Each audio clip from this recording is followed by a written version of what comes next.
Assalamualaikum warahmatullahi wabarakatuh. Siswa-siswi kelas 10 yang Bapak sayangi, sebelum kita masuk pelajaran bab 3 ini, marilah sama-sama kita berdoa kehadirat Yang Maha Kuasa. Semoga kita mendapat lindungannya dan terhindar dari segala mara bahaya. Amin amin ya rabbal alamin. Siswa kelas 10, coba kalian buka buku paket bab 3. Itu pokok bahasan kita, ya, kewenangan lembaga negara menurut Undang-Undang Dasar 1945. Nah, kita masih ingat di dalam bab 1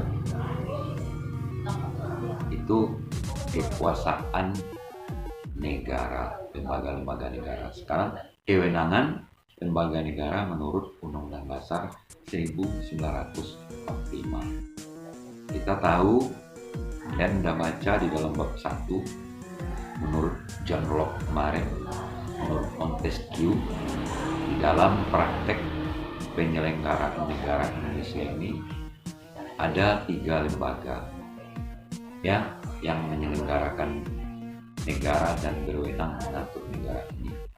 Pertama, menurut Montesquieu kemarin, ada lembaga legislatif, yaitu MPR, DPR, DPD, DPRD tingkat 1, tingkat 2.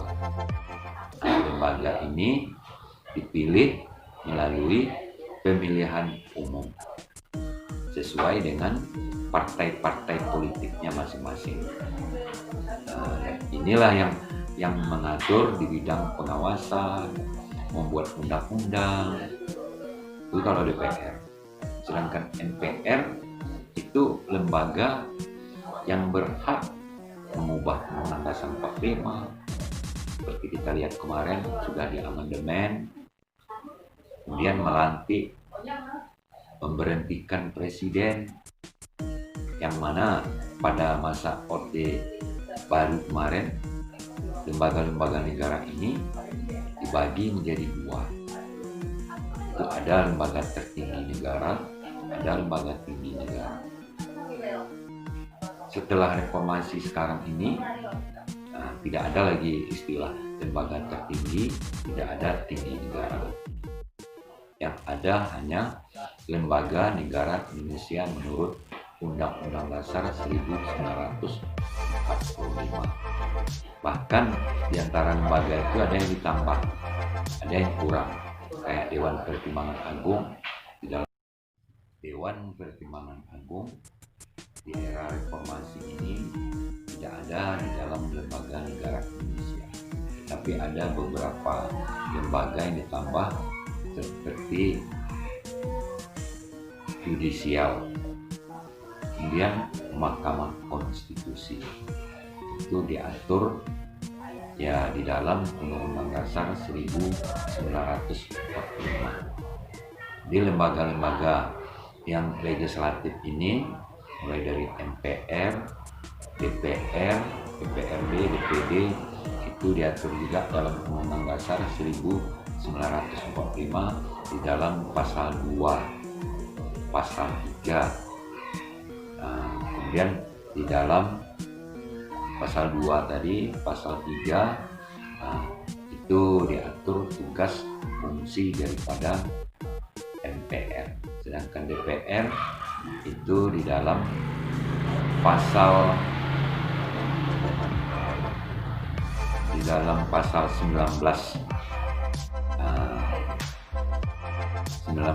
Undang-Undang Dasar 1945. Dan DPR ini ada memiliki hak, ada hak angket, ada hak interpelasi, ada hak bertanya, kebebasan berbicara, ya. Itu kalau DPR sampai ke tingkat 2 kabupaten. Lembaga legislatif ini, ya, di samping ya mengawasi pemerintah, ya membuat undang-undang bersama swasta. Kemudian menyusun APBN. Ya, itu lembaga legislatif. Yang kedua, siswa-siswi sudah tahu juga ada lembaga eksekutif, yaitu presiden bersama jajaran. Siapa jajaran presiden itu? Ya kira-kira presiden, wakil presiden, menteri, presiden,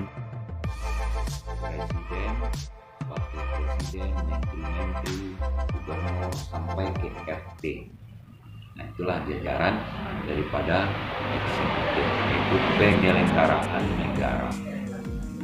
Siswa-siswi sekalian, ya pada minggu-minggu awal kita masuk, sudah ada juga Bapak singgung itu lembaga-lembaga negara. Jadi itu yang kedua.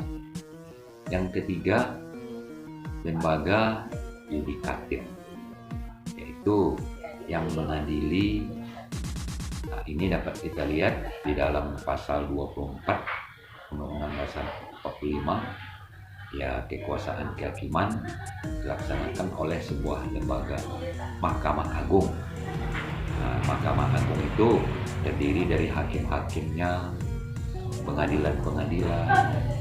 Nah, yang penegak hukum yang mengadili itu ada aparat-aparat seperti kepolisian, kejaksaan, hakim.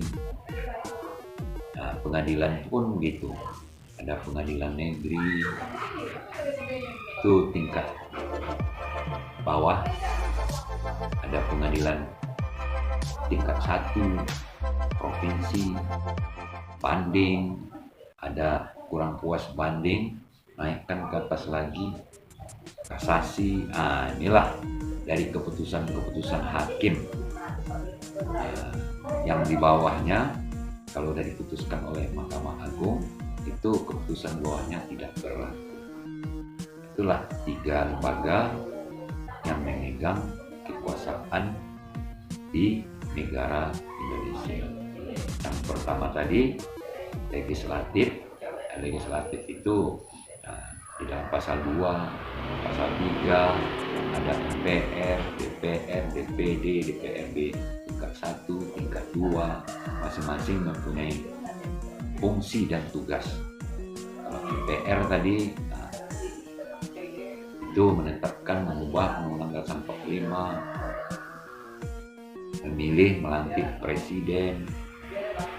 Nah, kalau mengubah Undang-Undang Dasar 45 telah dilakukan oleh MPR karena tidak sesuai lagi dengan Undang-Undang Dasar produk sebelumnya. Ada yang kurang sempurna, jadi disempurnakan oleh MPR setelah 4 kali amandemen 99, 2000, 2001, 2002. Dan ke DPR kita lihat banyak partai politik yang dipilih oleh partai, ya partai politik yang ada PDIP, ada Golkar, ada Demokrat, ada PBB,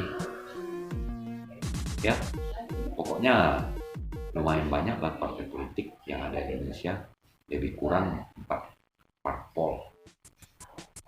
Nah, sedangkan kita lihat kalau di negara lain parpolnya tidak banyak, cuma 2. Kita lihat di Inggris 2 partai buruh dengan konservatif. Lihat di Amerika, negara superpower, 2 partai, Demokrat dengan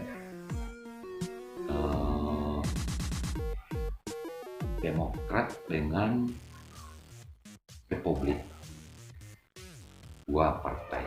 Kalau di Indonesia ini banyak sekali. Tapi ya tak apa-apa, ya begitulah. Menurut Undang-Undang Dasar 45 boleh mendirikan organisasi, partai politik, berbicara, ada yang mengaturnya. Kita lihat di dalam pasal 28. Nah, kemudian kita lihat Undang-Undang Partai Politik, ya sudah diatur di situ. Ada syarat-syaratnya. Kalau sudah memenuhi syarat, silakan maju menjadi calon. Apalagi tidak berapa lama lagi ya negara kita akan melaksanakan pesta demokrasi. pemilihan kepala daerah tingkat 2, tingkat 1 se-Indonesia. Ya, kalau tidak salah Bapak, itu tanggal 9 Desember 2020. Itulah sebagai ya kewenangan daripada lembaga-lembaga negara. Orang-orang inilah yang mengatur, 3 lembaga negara inilah yang mengatur ya negara Indonesia. Ada yang mengawasi, ada yang membuat undang-undang, ada yang mengadili. Ya, nah, jadi lengkap: legislatif, eksekutif, yudikatif.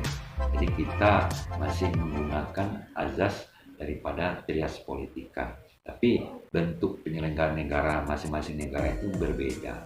Kalau Indonesia disesuaikan dengan Pancasila. Nah, kalau negara lain ya lebih menghendaki kebebasan mutlak. Kalau Indonesia kebebasan individu di atas kepentingan umum. Jadi macam mana pun ya kita harus berlandaskan ideologi negara masing-masing. Sebab ideologi negara masing-masing itu tidak ada yang sama. Lain negara, lain ideologi, lain sistem pemerintahnya. Contoh kita ambil Indonesia dengan Malaysia. Walaupun negara serumpun, tapi sistem pemerintahnya berbeda. Indonesia republik, Malaysia kerajaan. Indonesia memakai sistem ya pemerintahan presidensil. Nah, kalau Malaysia itu sistem parlementer, ya parlementer. Nah, jadi siswa sekalian, Bapak harapkan kalian buka bab 3 itu kalian pelajari, karena kita tidak bisa bertatap muka. Dengan membaca itu kalian lebih menambah ilmu. Di minggu besok kita lanjutkan lagi. Ya, sekian dulu yang dapat Bapak sampaikan. Lebih dan kurang mohon maaf. Assalamualaikum warahmatullahi wabarakatuh.